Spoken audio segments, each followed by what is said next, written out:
kasabong. Ayan, nandito na naman tayo sa panibagong episode ng Sapakin ko kaya ito para makatulog. Sabong Pinas! Hello, what's up mga kasabong? Ayan, nandito na naman tayo sa panibagong episode ng Sabong Pinas! Alright! So yun mga kasabong, nandito na naman tayo, magkakasama na naman po tayo. I-update ko lang kayo sa nangyari dun sa ating sa ating bagong ruweda mga kasabong. Ayan, kung mapapansin nyo mga kasabong, medyo nagkakaitsura na.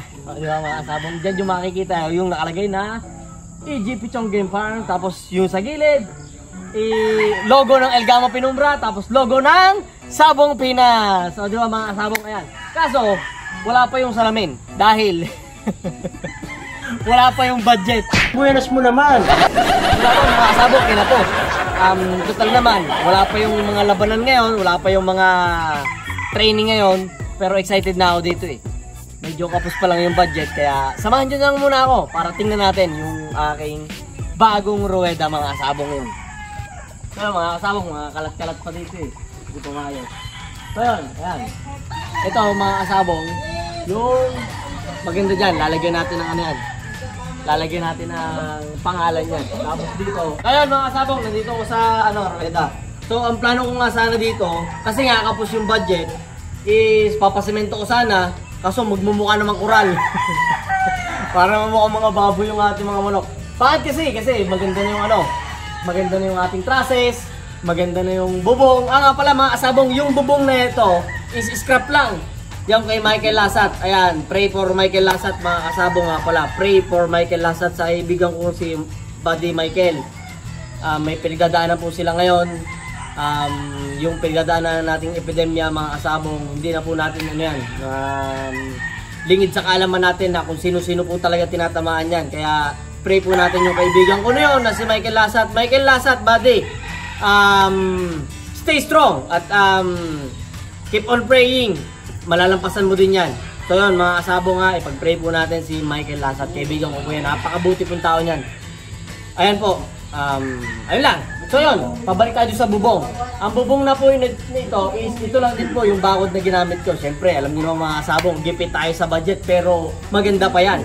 Tinapalan lang namin yung mga butas-butas na pinag-text screw at least. Hindi ka na hindi ka na bibili ng bago. Tapos, ang maganda doon sa butas na yon, hindi ka na magagawa ng tuluan ng ulan. Sure na siya automatic, tuluan ng ulan. Pero mga kasabong ito, hindi, joke lang yon. Yung mga butas na yan, nilagyan namin ng ng Bulkasil or kung ano mong ginawa niya ni Kuya Rudy.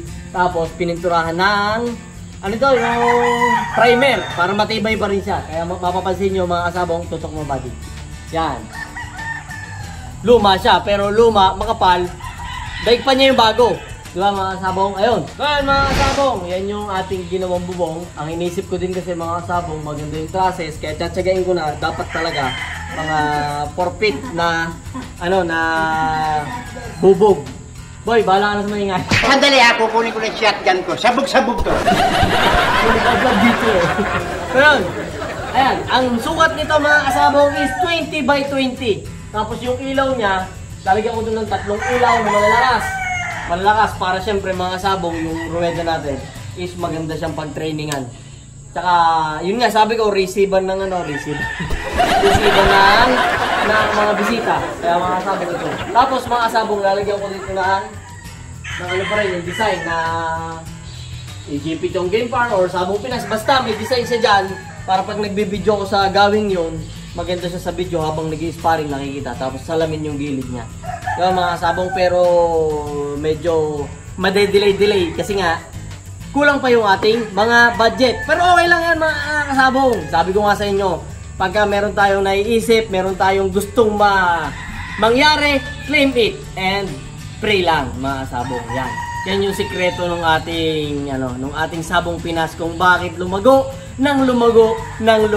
dahil yan sa panalangin natin.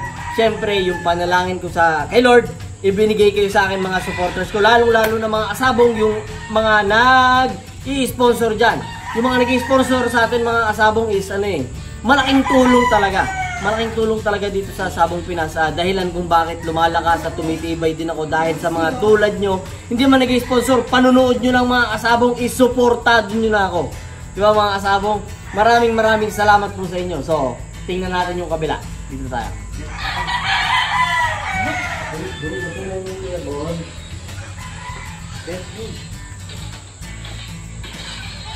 Alam ko ang may kasalanan nito. Ito eh, oh. Ayun mga kasabong, nandito ko sa gawing gilid ng ating ruweda. So kung makikita nyo mga kasabong, dyan yung ruweda at dito yung limberan. Yung kung saan ililimber mo bago mo siya sparring, bago mo siya i-training. Dyan yung limber area. Dyan yung nililimber yung area. Kaso madumi pa, kaya mga kasabong hindi pa hindi pa masyadong tawag dito. Presentable ba? Pero ayan nyo naman. Ako naman yung mga kasabong is tayo naman pala. Lagi tayong gusto natin malinis. So soon, kapag natapos na yung ating ruweda, maayos na to. Kaya pa, may mga bisikleta pa, may mga ano pa. Basta mga kasabong dyan yung area pagka nililimber. Tapos mapapansin nyo mga kasabong, yung gilid is meron akong pathway. Mabigat ka mag-English ngayon na. Meron akong pathway doon para doon lang kami lalakad pagka may manunood. Kasi mga kasabong, pangit naman yung lahat ng manunood natin nasa loob din ng ruweda, kaya nakakayamot din yun pagka hindi na masyado makita. Kaya mga kasabong, meron ako dyan. Mga kasabong, ang gastos ko na dito, malaki ng gastos. Mura lang pala, mura. Mapapamura ka. Bastos ka, sasampalin kita. Malaki ng mga kasabong, pero okay lang. Sabi naman sa inyo, okay lang eh. Basta kung alin yung makapagpasaya sa atin. Tsaka maganda pati yung ruweda sa mga bayar mga kasabong. Once na ginagastusan mo talaga yung lugar mo, hindi ka nila, alam yun, hindi ka nila i-underestimate na putyo-putyo yung mga ganito, yung mga ganito, ganyan. Basta hindi ka nila i-underestimate. At least, di ba? Presentable yung manukan natin. At tsaka mga kasabong, lahat yan bakal, ang pang-ilalim lang po niyan, yun lang yung maiiwan kung sakaling mag-develop ako ng mas malaking manukan o kung sakaling mabili itong area tapos paalisin ako. Diba? Malulungkot ako, nalulungkot ako, pero dadalhin ko lahat yan. Wapang ka rin eh. So, mga kasabaw, tapos, yung ating bahay ng ating kaibigan, i-check din natin kasi pinagawan ko siya ng ano dun eh, ng area kung saan maganda yung tulogin niya kasi masyadong sikip yung yung area dito eh. Kaya pinalagyan ko siya ng panibagong bahay. Tara! So, mga kasabaw, pupuntahan natin yung bahay ni Jay! Ayan, yung bahay ni Jay. Sisilipin natin kasi ngayon lang ulit ako nakapunta dito sa farm, kaya bibisitahin natin. Wow! May hawig. Maganda. Dito ba? Tayo mga kasabong, ito. Yung ginawa ni ulit ni Kuya Roddy. Ito, puro ano naman to. Puro siya bakal din. Bakal, tapos itong mga tawag dito, parang ano ito, fiber cement dito eh. Diba mga kasabong? Kasi pagka gumamit ka ng kahoy, ganun din naman ang gastos mga kasabong. Mas matibay pa yung ganito. Tapos pagka nga oras na mag-develop ka ng mas malaking manukan farm, dala mo rin tong bahay ng iyong kaibigan sa manukan, ng iyong mga tao. Kaya ito, plano ko din dito is papalagyan ko ng ganun ng habong para nandyan yung aming keeping area. Palalagyan mo yung keeping area para pagka may nahanda siya. Dito lang yung keeping area kasi more on ano kasi doon sa kabila, yung tao, maraming tao. Tapos pagka nakatambay doon yung mga tao gabi, mapupuyat yung mga inihahanda. So dapat talaga nasa tahimik sila lugar. Hindi sila makakatulog ng ayos pagka may mga tambay doon, may mga tambay, may mga tao, may mga bisita. So tapos bukas palagi yung ilaw dun sa gradas, hindi tayo pwedeng maglagay ng keeping area doon sa malapit sa gradas. So pagka meron ditong keeping area dito, mas mapapaganda natin. Ano ba yun? Hindi pa tayo ng pwesto. Dito, may keeping area ko. Maganda at komportable yung ating mga manok. Yung pagtulog nila is importante. Pag once na palapit yung laban, hindi natin pwede ilagay talaga yung keeping area sa tabi ng ruweda. Dahil once na mag-sparring ka ulit, laging gising mga yan. Makarinig lang sila ng palo ng manok or ng tilaok ng ibang manok sa sobrang mga katabi nila, sa pagpag ng manok. Basta yung may ingay na sitwasyon, mabubulabog agad yung pagtulog nila. Kaya, mas minabuti natin mga kasabong na dito ilagay yung keeping area. Diba mga kasabong? At least, diba? Ayun, mga kasabong, yun yung update sa sa development ng ating EGP Chong Game Farm at Sabong Pinas. Pero wala pa ring sawang pagpapasalamat sa inyo mga kasabong ha, kahit medyo yung tip natin sa pagmamanok hindi ko na masyadong madiscuss dahil baka kasi sabihin sa atin na alam mo na magkakaparehas na yung content. Since naman tayo naman ay magka-connect na, di ba?